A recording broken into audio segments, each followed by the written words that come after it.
കവിഞ്ഞൊഴുകുമി അനുഗ്രഹം നിറഞ്ഞൊഴുകുമി അനുഗ്രഹം കവിഞ്ഞൊഴുകുമി അനുഗ്രഹം നിറഞ്ഞൊഴുകുമി അനുഗ്രഹം എൻ പാപവും ശാപവും ഒഴുകി ദൂരയാ ഞാൻ സൗഖ്യമാ നീതിയാ ദൈവ പൈതലാ യേശുവിൻ സ്വന്തമായി തീർന്നു ഞാൻ എന്നെന്നും. കവിഞ്ഞൊഴുകുമി അനുഗ്രഹം കവിഞ്ഞൊഴുകുന്ന അനുഗ്രഹത്തിലേക്ക് ഒരിക്കൽ കൂടെ സ്വാഗതം. കൊട്ടാരക്കര പുത്തൂരിൽ നിന്നാണ് ഞാൻ നിങ്ങളോട് സംസാരിക്കുന്നത്.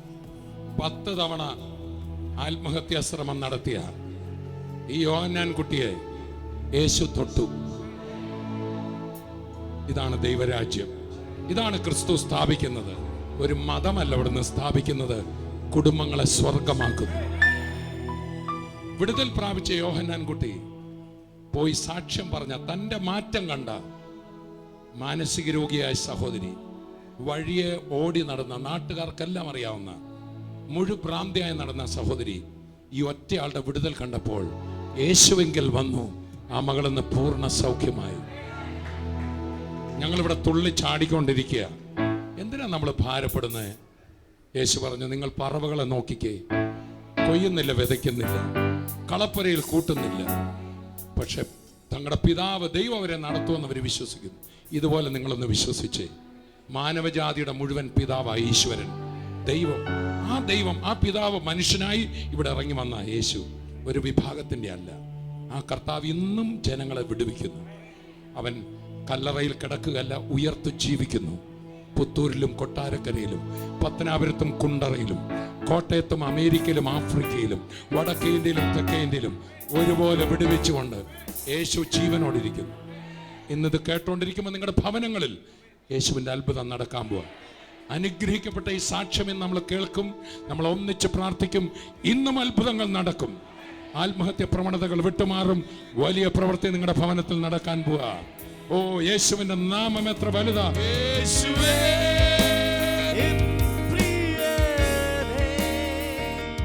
നിന്റെ മൃദുസ്വരം കേൾപ്പിക്കണേ, മറ്റൊന്നും വേണ്ടിപ്പോ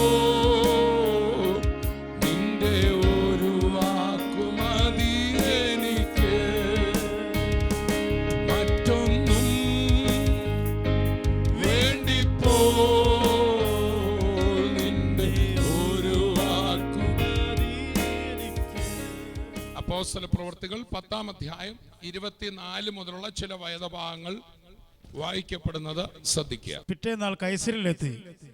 അവിടെ കൊർന്നല്യോസ് ചാർച്ചക്കാരെയും അടുത്ത സ്നേഹിതന്മാരെയും കൂട്ടി വരുത്തി അവർക്കായി കാത്തിരുന്നു. പത്രോസ് അകത്ത് കയറിയപ്പോൾ കൊർന്നല്യോസ് എതിരേറ്റ് അവന്റെ കാൽക്കൽ വീണ് നമസ്കരിച്ചു. പത്രോസ് എന്ന അപ്പോസ്തലൻ അവനെ എതിരേറ്റുകൊണ്ട് കൊർന്നല്യോസ് എന്ത് ചെയ്തു? അവന്റെ കാൽക്കൽ വീണ് അവനെ നമസ്കരിച്ചു. അടുത്ത വാക്യം.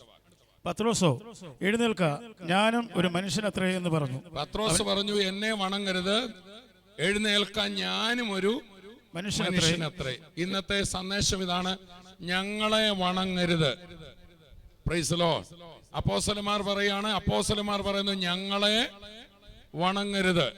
കാരണം ഞങ്ങളും നിങ്ങളുമെല്ലാം സാധാരണ മനുഷ്യരാണ്. എന്നാൽ സാധാരണ മനുഷ്യനെ അസാധാരണനാക്കുന്ന ഒരുവൻ ഈ ലോകത്തിൽ വന്നു. അവന്റെ പേരത്രേ യേശു. ഈ ലോകത്തിൽ ഒരു സൂപ്പർമാനേ വന്നിട്ടുള്ളൂ, അത് യേശു മാത്രമാണ്. വാസ്തവത്തിൽ സൂപ്പർമാൻ അല്ല, ദ റിയൽ മാൻ. മനുഷ്യനായി ഒരാളെ ഇവിടെ പിറന്നുള്ളത് യേശു മാത്രമാണ്. യഥാർത്ഥ മനുഷ്യത്വം എന്താണെന്ന് തെളിയിച്ച ഒരുവനേ ഉള്ളൂ. യഥാർത്ഥ മനുഷ്യത്വം ദൈവത്വം നിറഞ്ഞതാണ് എന്ന് തെളിയിച്ചത് ഒരുവൻ മാത്രമേ ഉള്ളൂ, അത് യേശു മാത്രമാണ്. യഥാർത്ഥ മനുഷ്യത്വത്തിനകത്ത് ദൈവത്വമുണ്ട്. ആ ദൈവത്തിന്റെ സമ്പൂർണത ഇവിടെ ക്രിസ്തു വെളിപ്പെടുത്തി. സ്നേഹസമ്പൂർണനായി, കരുണാസമ്പന്നനായി, വേദനയിൽ ഇരിക്കുന്നവരെ വിടുവിക്കുന്നവനായി, സ്വഭാവങ്ങളിൽ പൂർണ്ണതയുള്ളവനായി, ഒരു പാപവും ചെയ്യാത്തവനായി, ദൈവം ഉദ്ദേശിച്ച നിലയിലുള്ള മനുഷ്യനെ ഇവിടെ വെളിപ്പെടുത്തിയത് ക്രിസ്തുവാണ്. Price the Lord. എന്നാൽ ക്രിസ്തു മരിച്ച് അടക്കപ്പെട്ട് ഉയർത്തപ്പോൾ ഒരു പുതിയ പദ്ധതി ദൈവം ഇവിടെ വെച്ചു. അതെന്താണെന്നറിയോ? ഈ ഉയർത്തെഴുന്നേറ്റ ക്രിസ്തുവിനെ വിശ്വസിക്കുന്നവർ ക്രിസ്തുവിൽ ഒരു പുതിയ സൃഷ്ടിയായി മാറുന്നു. ക്രിസ്തു എങ്ങനെയായിരുന്നോ അങ്ങനെ തന്നെയുള്ള ഒരു പുതിയ വ്യക്തി നമ്മുടെ ഉള്ളങ്ങളിൽ ജനിക്കുകയാണ്. അതാണ് 2 കൊരിന്ത്യർ 5:17 നമ്മൾ ഇങ്ങനെ വായിക്കുന്നു: ഒരുത്തൻ ക്രിസ്തുവിലായാൽ അവൻ പുതിയ സൃഷ്ടിയാകുന്നു, പഴയത് കഴിഞ്ഞുപോയി, ഇതാ അത് പുതുതായി തീർന്നിരിക്കുന്നു. Price the Lord. 1 പത്രോസ് 1:23 വായിക്കുമ്പോൾ ഈ ഉയർത്തെഴുന്നേറ്റ ക്രിസ്തുവാകുന്ന ദൈവവചനം ഒരാളുടെ ഹൃദയത്തിൽ വീഴുമ്പോൾ അയാളിൽ ഒരു പുതിയ ജനനം നടക്കുകയാണ്. 1 പത്രോസ് 1:23 ഇതാ പുതിയൊരു ജനനം. നമ്മളൊക്കെ ഒരു പിതാവിൻ്റെ ബീജത്തിൽ നിന്നും ഒരു മാതാവിൻ്റെ അണ്ടത്തിൽ നിന്നും ജനിച്ചവരാണ്. എന്നാൽ അങ്ങനെ ജനിച്ച നമ്മളിൽ ഇതാ മറ്റൊരു ജനനം നടക്കുന്നു. അതിനെക്കുറിച്ചാണ് 1 പത്രോസ് 1:23 വായിക്കപ്പെടുന്നത്. ശ്രദ്ധിക്കുക. കെടുന്ന ബീജത്താലല്ല, കെടാത്തതിനാൽ ജീവനുള്ളതും നിലനിൽക്കുന്നതുമായ ദൈവവചനത്താൽ തന്നെ നിങ്ങൾ വീണ്ടും ജനിച്ചിരിക്കുന്നു. കെടുന്ന ബീജത്താലാണ് നമ്മളൊക്കെ ജനിച്ചത്, കെട്ടുപോകുന്ന ഒരു ബീജത്തിൽ നിന്നുള്ള ജനനം. അതുകൊണ്ടാണ് പത്രത്തിലൊക്കെ നമ്മൾ കാണാൻ മേലെ ചില പ്രസ്ഥാനങ്ങളുടെയൊക്കെ സ്ഥാപകർ മരിക്കുമ്പോൾ ഞങ്ങളുടെ മാർഗദീപം പൊലിഞ്ഞുപോയി, കെട്ടുപോയി എന്ന. എന്നാൽ കെടാത്ത, ഇനി ഒരിക്കലും പൊലിയാത്ത, മരണത്താൽ നശിക്കാത്ത, കല്ലറയ്ക്ക് ഒതുക്കാൻ കഴിയാത്ത, ഈ ലോകത്തെ പ്രശ്നങ്ങളാൽ തകർക്കപ്പെടാത്ത ഒരു പുതിയ വ്യക്തിയുണ്ട്. അവൻ നമ്മുടെ ഉള്ളിൽ ഉരുവാകുകയാണ്. യേശു ക്രിസ്തുവിൽ വിശ്വസിക്കുമ്പോൾ ഒരു മതം മാറ്റമല്ല നടക്കേണ്ടത്. ഒരാള് ക്രിസ്തു മതത്തിലേക്ക് വന്നതുകൊണ്ടോ സഭ മാറിയത് കൊണ്ടോ ഒന്നും സംഭവിക്കില്ല. എന്നാൽ ഈ ലോകത്തിൽ ജനിച്ച ദൈവരൂപത്തിൽ ജനിച്ചവൻ, ദൈവ മനുഷ്യനായി വന്ന ആ ക്രിസ്തു ഒരുവന്റെ ഉള്ളിൽ ജനിക്കുമ്പോഴാണ് ആള് മാറുന്നത്. ഹല്ലേലൂയ. അതുകൊണ്ടാണ് യോഹന്നാന്റെ സുവിശേഷം 3 നമ്മളിങ്ങനെ വായിക്കുന്നു: നിക്കോദമോസ് എന്നൊരു വ്യക്തി യേശുവിൻ്റെ അടുക്കൽ, യഹൂദന്മാരുടെ കൂട്ടത്തിലെ വലിയ ഒരു പണ്ഡിതനായിരുന്നു. ആ നിക്കോദമോസ് യേശുവിൻ്റെ അടുക്കൽ വന്നിട്ട് പറയുകയാണ്: നീ ദൈവത്തിൻ്റെ അടുക്കൽ നിന്ന് വന്നാണ്, നിങ്ങൾക്ക് മനസ്സിലായി. യേശുവേ, അങ്ങയുടെ കയ്യാൽ രോഗികൾ സൗഖ്യമാകുന്നല്ലോ, അത്ഭുതങ്ങൾ നടക്കുന്നല്ലോ, ഇതൊക്കെ കാണുമ്പോൾ ഞങ്ങൾക്കൊരു പിടികിട്ടി, നീ ഒരു ദൈവപുരുഷനാണ്. ഉടനെ കർത്താവ് അവനോട് പറയണം: ആമേൻ ആമേൻ എന്ന് പറഞ്ഞാൽ, സത്യമായി ഞാൻ നിന്നോട് പറയുന്നു, പുതുതായി ജനിക്കുന്നില്ല എങ്കിൽ ദൈവരാജ്യത്തിൽ കടക്കാൻ നിനക്കാകുന്നില്ല. Price the Lord. അപ്പോൾ ഒരു പുതുജനനം, നമ്മുടെ ഈ ലോക പിതാവിൽ നിന്ന് ജനിച്ച ജനനം, അതിൽ ഈ ശരീരവും മനസ്സും ഒക്കെ നമുക്കുണ്ട്. എന്നാൽ പ്രിയപ്പെട്ടവരെ, ഒരു പുതു മനസ്സുള്ള ഒരു പുതു മനുഷ്യൻ നമ്മുടെ ഉള്ളങ്ങളിൽ ജനിക്കാൻ കർത്താവ് പദ്ധതിയിട്ടത് ഓർത്ത് ഞാൻ കർത്താവിനെ സ്തുതിക്കുക. അതുകൊണ്ട് ഇന്ന് നിങ്ങൾ ഒരു സഭയിലേക്ക് വരുന്ന കാര്യമല്ല എനിക്കിവിടെ പറയാനുള്ളത്. അത്യുന്നതനായ കർത്താവ് എൻ്റെയും നിങ്ങളുടെ ഉള്ളിലേക്ക് വരുന്ന കാര്യം. Price the Lord. കർത്താവ് നമ്മളെ പിടിച്ച് ഏതെങ്കിലും ഒരു സ്ഥലത്ത് കൊണ്ട് ഇവിടെ ചേർന്നോളാൻ പറയല്ല, മറിച്ച് ഞാൻ വാതിൽക്കൽ നിന്ന് മുട്ടുന്നു, ആരെങ്കിലും എൻ്റെ ശബ്ദം കേട്ട് ആ വാതിൽ തുറന്നാൽ ഞാൻ അകത്തു വരും, അവൻ എന്നോടും ഞാൻ അവനോടും കൂടെ അത്താഴം കഴിക്കും. ഇന്ന് ഹൃദയത്തിൻ്റെ വാതിലുകൾ തുറക്കപ്പെടട്ടെ.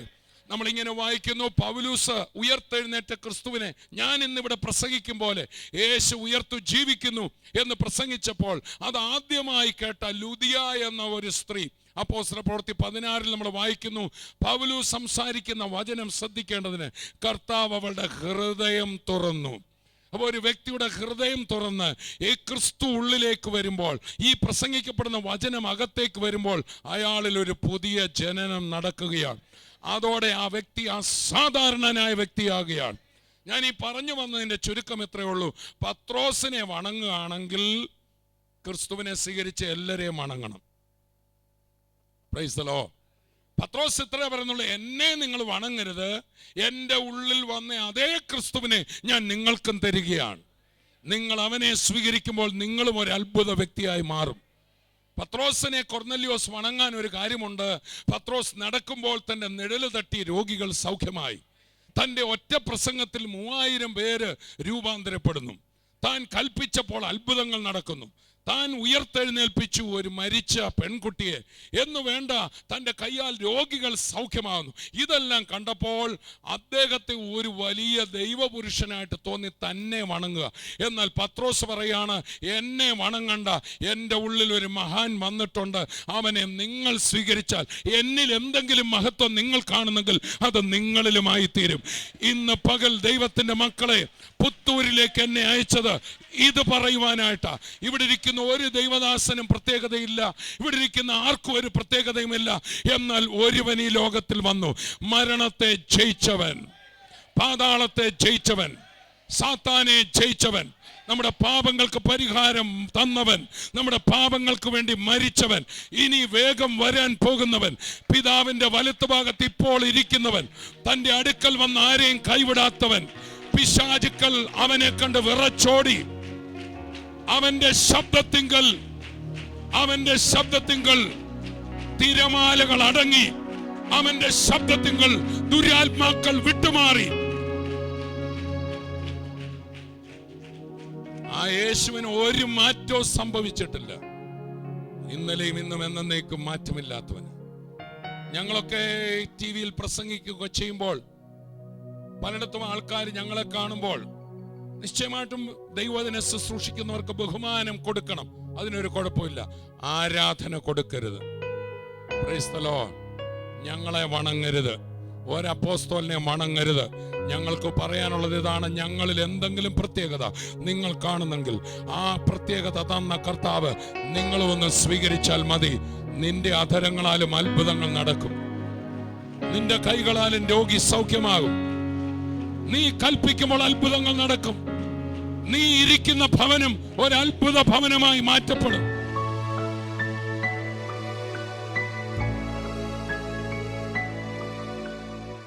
തോമസ് ഉടൂറെ ഇദ്ദേഹം 10 പ്രാവശ്യം ആത്മഹത്യക്ക് ശ്രമിച്ച വ്യക്തിയാണ്. ഒരു പ്രാവശ്യം ഇദ്ദേഹം 10 പ്രാവശ്യം. ആണോ? അതെ. അതെന്താ അതുപോലെ മനസ്സമാധാനം ഇല്ലായിരുന്നു? മദ്യപിച്ച് കഴിഞ്ഞാൽ എനിക്ക് ആത്മഹത്യ ചെയ്യണമെന്നുള്ള ഒരു പ്രേരണ വരികയും മറ്റ് വഴക്കുണ്ടാക്കുക, മറ്റ് ശല്യനായിരുന്നു. നാട്ടിലും ഈ പുത്തൂരിലും ഇവിടെ ഇരിക്കുന്ന ഏറെക്കുറെ ആൾക്കാർക്ക് എന്നെ അറിയാം. ഇദ്ദേഹം ഒരു പ്രാവശ്യം കഴുത്തെ കയറിയിട്ട് മരത്തെ കെട്ടിയെടുത്ത് ചാടിയപ്പോൾ ആടിച്ചെന്ന് അടുത്ത മരത്തെ പിടിച്ചു. അങ്ങനെ മരത്തെ പിടിച്ച് പൂണിറക്കം പിടിച്ച് കഴുത്ത് മുറുകിയിട്ട് എങ്ങനും അവിടെ ഇന്ന് പതുക്കെ കഴുത്തേൽ ഒരു കയറുമായി അടുത്ത മരത്തേൽ ഇങ്ങനെ ഇരിക്കും. ഒരു കാരണവശാലും രക്ഷപ്പെടരുതെന്ന് വിചാരിച്ച് ചാഞ്ഞ ഒരു മാവിലാണ് കയറിയത്. അതിൽ ഇങ്ങനെ കിടന്ന് ചെന്ന് കയറ് കെട്ടിയിട്ട് എടുത്ത് ചാടിയാൽ രക്ഷപ്പെടരുത് എന്നുള്ള ആ ഒരു ഉദ്ദേശത്തിലാണ് ഇങ്ങനെ കിടക്കുന്ന മരത്തെ കൊണ്ട് ഇവിടെ കെട്ടിയത്. അതിൽ നിന്ന് ഇത് നീളമുള്ള ആയതുകൊണ്ട് ആടി ചെന്ന് ആ മരത്തെ എങ്ങനെയോ കാല് മുട്ടി, ആ മരത്തെ തന്നെ കാല് മുട്ടി ഇങ്ങനെ പിടിച്ചിട്ട് മേളിലോട്ട് കയറി കയറ് ലൂസാക്കി. അപ്പോഴേക്ക് എന്നെ തിരക്കി ആറ്റിലുമൊക്കെ തിരക്കി പോയി ജ്യേഷ്ഠന്മാരും മറ്റുള്ളവരെല്ലാം. കാര്യം ആറ്റി ചാടി മരിക്കാൻ പോവുകയാണെന്ന് പറഞ്ഞാൽ പോയെ. എങ്ങനെ മരത്തെ കയറിയ പോയിട്ട് മരത്തിൽ കയറി ഇത് ചെയ്ത് ആടി ആ മരത്തെ പൂണ്ടടക്കം പിടിച്ച് എങ്ങനോ മുകളിൽ കയറി രക്ഷപ്പെട്ടു. അത് കഴിഞ്ഞതിന് ശേഷം ഒരു പ്രാവശ്യം പരാമറ കഴിച്ചു. എലിവിഷം ആഴ്ച ഒരിക്കൽ കഴിക്കുമായിരുന്നു. കാര്യം ഭാര്യ വിരട്ടാൻ വേണ്ടി. എന്നെ അറിയാവുന്ന പല ആൾക്കാർക്കും ഇവിടെ തന്നെ ഉണ്ട്, അനേകരുണ്ട്. എലിവിഷം ആഴ്ചയിൽ ഒരിക്കൽ കഴിക്കുമായിരുന്നു ഭാര്യ വിരട്ടാൻ വേണ്ടി. ജീവിത പങ്കാളി ഇവിടെ ഉണ്ട്, പുള്ളിയുണ്ട്. ഞാൻ ഉണ്ട്. ശല്യനായിരുന്നു ഞാൻ, ഭയങ്കര ശല്യക്കാരനായിരുന്നു. ഒന്ന് വന്നേ. ഇത് വളരെ വിചിത്രമായ സാക്ഷി. ആദ്യം കേൾക്കുക. അനുഭവിച്ചിട്ടുള്ള ദുഃഖം, ഭയങ്കര കഷ്ടങ്ങൾ. ഞാനും എൻ്റെ കുഞ്ഞുങ്ങളും കൂടെ, ഞാൻ 2 കുഞ്ഞുങ്ങളെ 2 കാലെ തല വെച്ചും കൊണ്ട് പുറത്ത് ഇരുന്ന് നേരം വെളുപ്പിച്ചിട്ടുണ്ട്. ചെവിയിലൊന്നും കയറിപ്പോകാതെ നോക്കിക്കൊണ്ട്.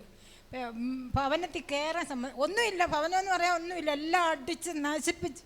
ഒരു കലത്തിനകത്താണ് ഞാൻ 7 ഇടത്ത് തുണി കയറ്റി വെച്ചായിരുന്നു പാചകം ചെയ്യുന്നത്. അത്രയ്ക്ക് ശല്യമായിരുന്നു. എൻ്റെ കർത്താവ് മദ്യപാനമാ മൊത്തം നശിപ്പിച്ച് നാശമാക്കിയ ഒരു വ്യക്തിയായത്. എൻ്റെ കർത്താവ് എൻ്റെ ഉള്ളത്തിൽ വെച്ച് കണ്ടതുകൊണ്ടാണ് ഇന്ന് ഈ രക്ഷയിലേക്ക് വന്നത്. ഒരു പ്രാവശ്യം ഇദ്ദേഹം കിണറ്റിൽ ചാടി. കിണറ്റിലേക്ക് എടുത്ത് ചാടുമ്പോൾ കിണറ്റിൽ പണി നടക്കുകയായിരുന്നു. ഇദ്ദേഹത്തിന് രാത്രിയില്ല. അപ്പോൾ കിണറ്റിൽ തട്ടിട്ടിരിക്കുക. ആ തട്ട വീണു, അവിടെ കിടന്ന് ഉറങ്ങി. നേരം എഴുന്നേറ്റ് പോയി. ഫ്രൂഡം വരെ ഉപയോഗിച്ചിട്ടുള്ള വ്യക്തിയാണ്. ലാസ്റ്റ് ഒരു രക്ഷയില്ല. ഫ്യൂറിഡാനൊക്കെ ഉപയോഗിക്കുക, എലിവിഷം ഫ്യൂറിഡാനൊക്കെ പുള്ളി ഉപയോഗിക്കുക. ഈ സഹോദരൻ ഞങ്ങളുടെ കമ്പനിയുടെ മാനേജറും കൂടിയായിരുന്നു. മാനേജറാണെങ്കിൽ നേരെ ഞങ്ങൾ കണ്ടിട്ടില്ല, അതുപോലെ മദ്യപാനമായിരുന്നു. ആ മദ്യപാനത്തിന് കൂടിയ സമയത്ത് ഞങ്ങൾ അവിടുന്ന് പുറത്താക്കിയപ്പോൾ എന്നോടായിരുന്നു ഏറ്റവും കൂടുതൽ വൈരാഗ്യം വന്നേ. അന്നേരം എന്നെ കുത്തണമെന്നും പറഞ്ഞ് 2 പ്രാവശ്യം വീടിനടുത്ത് വന്ന് കൊച്ചു പിച്ചാത്തിയുമായിട്ട് വന്നിരുന്ന ആളാണ്. അതായത് ഞാൻ ഇറക്കി വിട്ടതിൻ്റെ പേരിൽ. അതായത് അങ്ങനെ നിന്ന് ഈ സഹോദരനോട് 2 വർഷം വരെ ഞാനും ഈ യോനാൻകുട്ടിച്ചാനുമായിട്ടും തമ്മി മിണ്ടത്തില്ലായിരുന്നു. അങ്ങനെ ഇരിക്കുമ്പോഴേ ഞാൻ രക്ഷിക്കപ്പെട്ടപ്പോൾ കർത്താവിനോട് പറഞ്ഞു ഈ സഹോദരനോട് ഒരു സുവിശേഷം പറയാൻ. അങ്ങനെ ഞാൻ യഥാർത്ഥത്തിൽ ഇദ്ദേഹത്തിനെ കാണുമ്പോൾ ഒരു ഭയമുണ്ട്. കാരണം ഈ കൊച്ചു പിച്ചാത്തിയും കൊണ്ട് ഇദ്ദേഹം എന്നെ കുത്താനാണ് നടക്കുന്നത്. അങ്ങനെ ഇരിക്കുന്ന ആളിനോട് പോയി സുവിശേഷം പറയുന്ന സമയത്ത് ആദ്യമായിട്ട് പറയുമ്പോൾ അദ്ദേഹം എന്നെ കാണുന്നത് സാധാരണ കാണുന്ന ഒരാളായിട്ടല്ല എൻ്റെ അടുത്തോട്ട് വന്നേ. ഒരു സുന്ദര കുട്ടപ്പനായിട്ട് എൻ്റെ അടുക്കിലേക്ക് ഇങ്ങനെ വരിക. വന്നിട്ട് ഞാൻ അദ്ദേഹത്തിനോട് പറഞ്ഞു, അച്ഛാ നമുക്ക് ഒരിടത്ത് ഒരു പോകാമെന്ന് പറഞ്ഞു. അങ്ങനെ നമ്മുടെ പ്രെയർ ഹാളിൻ്റെ അവിടെ കൊണ്ടുപോയി ഞങ്ങൾ രണ്ടുപേരുടെ സുവിശേഷം പറഞ്ഞു. ഇങ്ങനെ എനിക്ക് വിടുതൽ കിട്ടിയ കാര്യങ്ങളെല്ലാം പറഞ്ഞു. അന്ന് മുതൽ എന്നോട് ഉള്ള വൈരാഗ്യം അങ്ങ് മാറി. എന്നാലും മദ്യപിക്കുന്നുണ്ടായിരുന്നു. എന്നാൽ ഓരോ ദിവസവും ഞങ്ങൾ തമ്മിൽ കാണുമ്പോൾ ഒരു കാര്യം ഞാൻ പറയും, യേശു അച്ഛനെ സ്നേഹിക്കുന്നുണ്ട്, അച്ഛൻ്റെ മദ്യപാനത്തെ യേശു പൂർണ്ണമായിട്ട് വെറുക്കുന്നു എന്ന് പറഞ്ഞു. അങ്ങനെ ഓരോ ദിവസം പറഞ്ഞു, ഇവരുടെ ഭവനത്തിൽ പോയി ഇങ്ങനെ സുവിശേഷം പറഞ്ഞു. അങ്ങനെ ഇരിക്കുമ്പോൾ ഞങ്ങൾ 3 പേര് കൂടി ഞങ്ങളുടെ പ്രെയർ ഹാളിൽ ഇരുന്ന് പ്രാർത്ഥിക്കുന്ന സമയത്ത് കർത്താവ് ഈ സഹോദരനെ തൊട്ടു. 3 പേര് കൂടിയിരുന്ന് പ്രാർത്ഥിച്ചതാണ്. ആ മൂന്നാമത് അതായത് ഇദ്ദേഹത്തിൻ്റെ ജ്യേഷ്ഠൻ്റെ മകനായിരുന്നു. ഞങ്ങൾ 3 പേരും കൂടിയിരുന്ന് പ്രാർത്ഥിക്കുന്ന സമയത്ത് ഒരു ദിവസം കർത്താവ് തൊട്ടു. അതിനുശേഷം അദ്ദേഹത്തിൻ്റെ മദ്യപാനം മാറി, അദ്ദേഹത്തിൻ്റെ പുകവലി മാറി. ഇന്ന് പൂർണ്ണമായി വിടുതലുണ്ടായി. സഹോദരൻ അന്ന് ഈ 3 പേര് പ്രാർത്ഥിച്ചപ്പോൾ എന്താ അനുഭവം ഉണ്ടായത്? മനസ്സിൽ ആഗ്രഹമുണ്ട്, മദ്യപാനം നിർത്തണം, ഒരു നല്ല വ്യക്തിയായി ജീവിക്കണം എന്നുള്ള ആഗ്രഹം ഉണ്ടായിരുന്നു. ദേശത്തെല്ലാം പലർക്കും എന്നോട് വലിയ വൈരാഗ്യം. കാരണം ഈ മദ്യപാനത്തിൽ കുറേ ശല്യനായിരുന്നു ഞാൻ. ആൾക്കാരെ കാണുന്നത് നോർമൽ കണ്ടീഷനിൽ എന്നെ കാണാൻ തന്നെ ബുദ്ധിമുട്ടാണ്. അങ്ങനെ ആയിരുന്നു. ഒന്ന് സംസാരിക്കണം എന്ന് വെച്ചാൽ തന്നെ പറ്റത്തില്ലായിരുന്നു. ബിനോയ് ബ്രദർ വന്ന് വിളിക്കുന്ന സമയത്തും അന്നേരം മദ്യപിച്ചിട്ടുണ്ട്. എന്തോ സ്വഭാവത്തിലൊരു മാറ്റം വന്നു. സാധാരണഗതിയിൽ ഞാൻ ഭയങ്കര കോപമായിരുന്നു എനിക്കുള്ളത്. 1 പറഞ്ഞ് 2 കൈവെക്കുന്ന ഒരു ശീലമായിരുന്നു. മദ്യപിച്ച് കഴിഞ്ഞാൽ പിന്നെ മരിക്കണമെന്നുള്ള ഒരേ ചിന്തയാണ്. പിന്നീട് വാഴ വെട്ടുക, ഇതെല്ലാം വെട്ടി നശിപ്പിക്കുക. കാരണം ഇന്ന് മരിക്കാൻ പോവുക. ലാസ്റ്റ് എൻ്റെ ഹൃദയത്തിലൊരു തോന്നൽ വന്നു. പിശാച് തോന്നിച്ച തോന്നലാണ്, ഈ ഫ്രൂഡാൻ അടിച്ചു കഴിഞ്ഞാൽ നീ വിചാരിച്ച കാര്യങ്ങൾ മരിക്കാൻ സാധിക്കും, ഇതടിക്കാൻ പറഞ്ഞു. അങ്ങനെ ഹൃദയത്തിൽ തോന്നി. അങ്ങനെയാണ് ഫ്രൂഡാൻ അടിക്കുന്നത്. അതടിച്ചു കഴിഞ്ഞിട്ട് മരിച്ചില്ല. അതാ ബിനോയ് ബ്രദർ പറഞ്ഞത്, മൂക്കി പഞ്ഞി വെക്കാൻ നോക്കിയിട്ടൊന്നും സാധിച്ചില്ല എന്ന് പറഞ്ഞു. പക്ഷേ കർത്താവൊന്നും അതിനൊന്നും അനുവദിച്ചില്ല. ഇത്രയെല്ലാം ഈ പ്രവൃത്തികൾ ചെയ്തിട്ടും എൻ്റെ ശരീരത്ത് ഒരു അസ്ഥി ഒടിയുകയോ കിണറ്റി ചാടിയോ ഇതെല്ലാം ചെയ്ത് അസ്ഥി ഒടിയുകയോ കുടലിനോ, ആ ഡോക്ടർക്ക് വരെ അത്ഭുതമായിരുന്നു. ഫ്രൂഡാൻ അടിച്ച സമയത്ത് അദ്ദേഹം പറഞ്ഞു, കരൾ, കുടൽ ഇതെല്ലാം ദ്രവിച്ചു പോകുമെന്നായിരുന്നു പറഞ്ഞു. എന്നിട്ട് എന്നെപ്പറ്റി പഠിക്കാൻ വേണ്ടി ആ ഡോക്ടർ ഹരീന്ദ്രബാബു ഗവൺമെൻറ് ഹോസ്പിറ്റലിലെ അദ്ദേഹം കൗൺസിലിങ്ങിന് ചെല്ലാൻ പറഞ്ഞതാണ്. കാരണം അദ്ദേഹത്തിൻ്റെ ചരിത്രത്തിൽ ഇതുപോലൊരു സംഭവമില്ല. ഫ്രൂഡാൻ അടിച്ചു, ഞങ്ങളുടെ ചരിത്രത്തിലും ഇല്ല. ഇല്ല.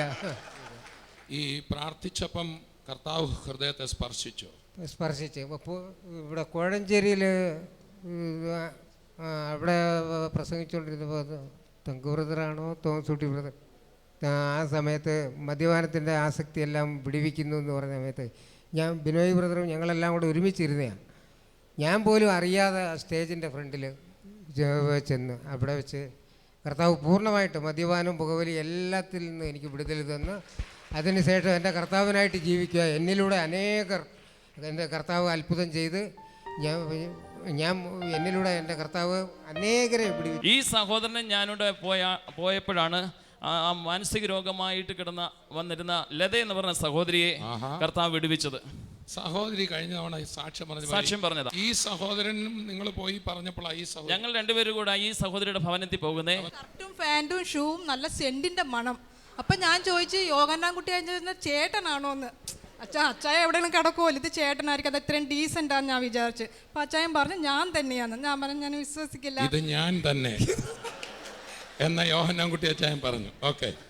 അപ്പം ഞാൻ പറഞ്ഞു അല്ല, അച്ചായൻ എവിടെയെങ്കിലും ഓടെ കിടക്കുമായിരിക്കും, ഇത് അച്ചായൻ്റെ ചേട്ടൻ തന്നെയാന്ന്. അപ്പോൾ ബ്രദർ പറഞ്ഞു, ബിനോയ് ബ്രദർ പറഞ്ഞു ഇത് അച്ചായൻ തന്നെയാണ്, യേശു അത്ഭുതം പ്രവർത്തിച്ച് കുടിയൊക്കെ മാറി നല്ല നല്ല റെഡിയായെന്ന് പറഞ്ഞു. അപ്പോൾ അങ്ങനെ ഞാൻ കണ്ടിട്ടാണ് ഞാൻ കുടി നിർത്തിയ ആൾക്കാരെ ഞാൻ കണ്ടിട്ടേ ഇല്ല. തമിഴ്നാട്ടിലും മലപ്പുറത്തും എവിടെയും ഞാൻ കണ്ടിട്ടില്ല, എല്ലാം കുടിക്കുന്നവരെ കണ്ടു. പക്ഷെ കുടി നിർത്തി ഇത്രയും ഡീസൻ്റായിട്ട് എൻ്റെ മുമ്പിൽ വന്ന് നിൽക്കുന്ന ആളെ ഞാൻ കണ്ടപ്പോൾ ഞാൻ അന്ന് തന്നെ കർത്താവ് ഈ അച്ചായനെ വിടുവിക്കും, നിങ്ങൾ ഇന്ന് എന്നെയും കൂടി വൃത്തിയാക്ക് എന്നുള്ളതായിരുന്നു എൻ്റെ മാനസിക രോഗമായിരുന്നു. 12 വയസ്സിൽ അമ്മ വണ്ടി ഇടിച്ച് മരിച്ച് നേരെ ഓപ്പോസിറ്റ് കണ്ടതായിരുന്നു. ഞാൻ കണ്ടപ്പം മനസ്സങ്ങ് ഷോക്കായി.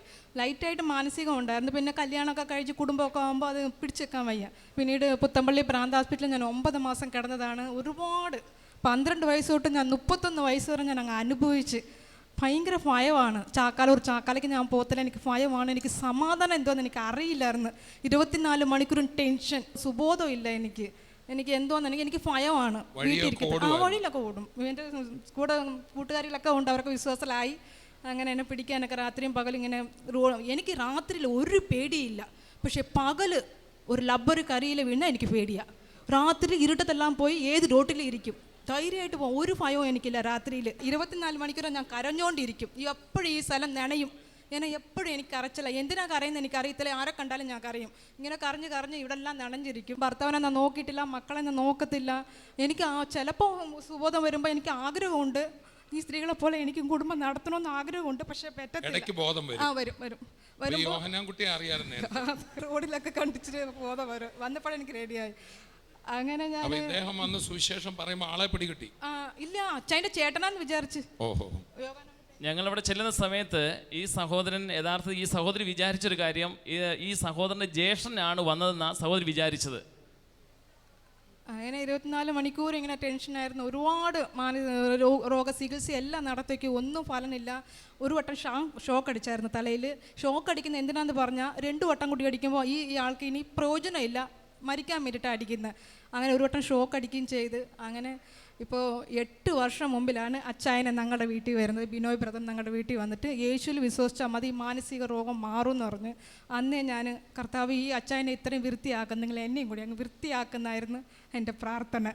എൻ്റെ കർത്താവ് പൂർണ്ണമായിട്ട് എൻ്റെ മനസ്സും ശരീരവും വൃത്തിയാക്കി എൻ്റെ സകല പാപവും മോചിച്ച്. ഇപ്പോൾ നേരത്തെയൊക്കെ ഞാനിങ്ങനെ വായി പൊത്തിക്കൊണ്ട് നടക്കും, എനിക്ക് കരച്ചിൽ വരും. ആൾക്കാർ ഈ ബസ്സിലൊക്കെ പറഞ്ഞു.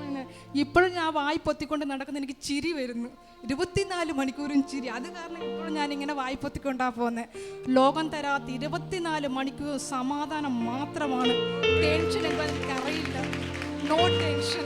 എനിക്ക് ടെൻഷൻ പറഞ്ഞൊരു സാധനം എനിക്കില്ല. ചിന്ത ഈ ലോകപരമായിട്ട് ഇനി എങ്ങനെ ജീവിക്കും, ഭർത്താവ് എങ്ങനെയാ, മക്കൾ, യാതൊരു ചിന്തയും മൈൻഡിൽ വരില്ല. പ്രത്യാശ, എനിക്ക് നിരാശയില്ല. നേരത്തൊക്കെ എങ്ങനെ വട്ടം കിടന്ന് ഓടും. പക്ഷെ ഇപ്പം നിരാശയില്ല, പ്രത്യാശ. ഇതൊന്നും അല്ല കർത്താവേ, നീ വലുത് ഒരുക്കി വെച്ചേക്കുന്ന പ്രത്യാശയോട് ഓടുക. അന്നും ഞാൻ ഓടും, ഇന്നും ഞാൻ ഓടും. അന്ന് ഞാൻ മാനസിക രോഗിയായിട്ട് ഓടി, ഇന്ന് ഞാൻ സുവിശേഷത്തിന് വേണ്ടി ഓടുന്നു. ഓട്ടം നിർത്തിയിട്ടില്ല. ഓർക്കുന്നുണ്ടോ? ഉണ്ട്. ഞങ്ങൾ സ്കൂളിൽ നിന്ന് പോയിട്ട് വരുമ്പോൾ അമ്മ ഇവിടെ നിന്ന് കാണത്തില്ല. അപ്പോൾ അച്ഛൻ ജോലിക്ക് പോയിട്ട് വന്നിട്ട് പറയും എന്ത് കാണുന്നില്ലല്ലോ എന്ന് പറയും. അപ്പോൾ അടുത്തുള്ള വീട്ടിലൊക്കെ മിക്കവാറും പോയിരിക്കുന്നതാണ്. അപ്പോൾ പിന്നെ അച്ഛൻ പോയിട്ട് വന്ന് അടുത്തുള്ള വീട്ടിൽ നിന്നൊക്കെയാണ് വിളിച്ചുകൊണ്ട് വരുന്നത്. അങ്ങനെ ഭയങ്കര കഷ്ടപ്പാടും ദുരിതങ്ങളൊക്കെ ആയിരുന്നു. പക്ഷേ എന്നെ യേശുവിനെ അറിഞ്ഞപ്പോഴാണ് ഞങ്ങളുടെ ജീവിതത്തിൽ സമാധാനവും സന്തോഷം ഉണ്ടായത്.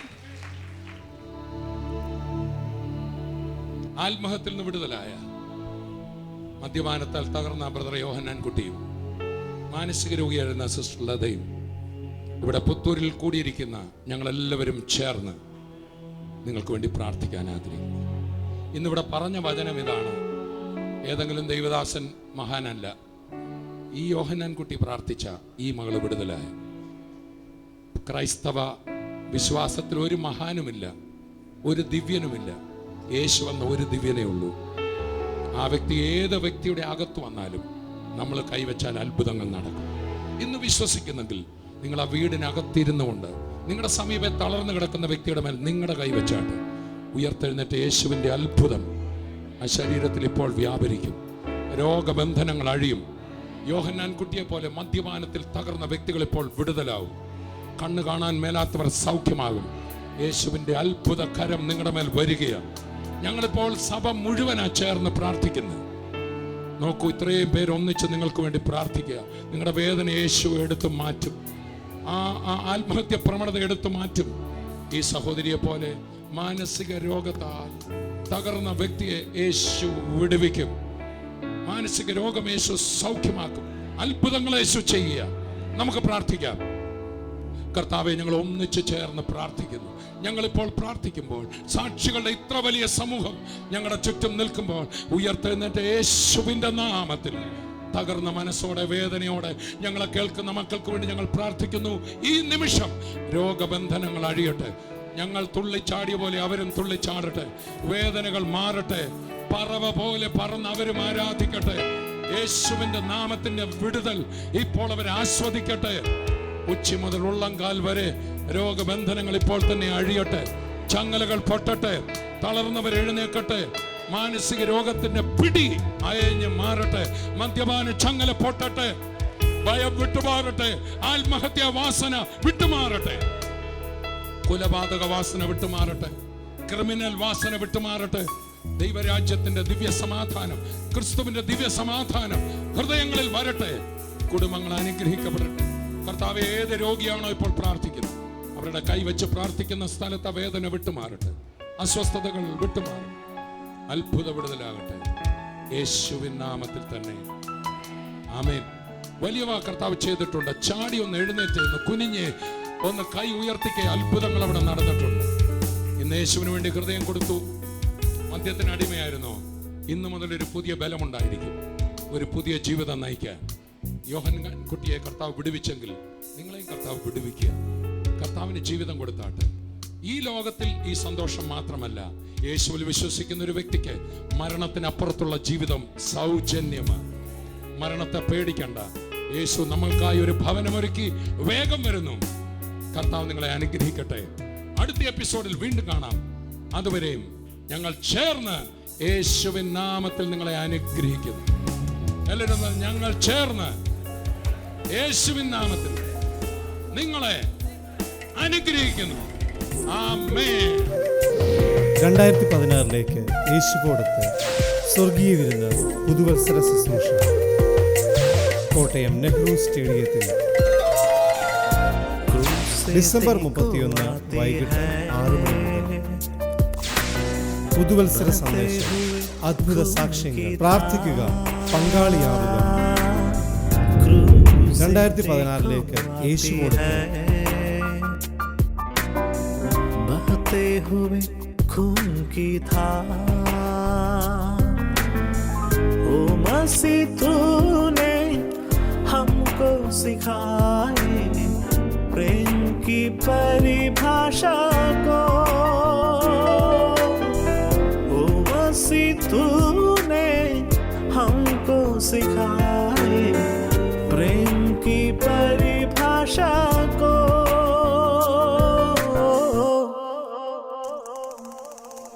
प्रेम का सागर है तू, चांदी का राजकुमार है तू। चरणों में आकर हाथ उठाकर करते हैं तेरे हम स्तुति। चरणों में आकर हाथ उठाकर करते हैं तेरे हम स्तुति।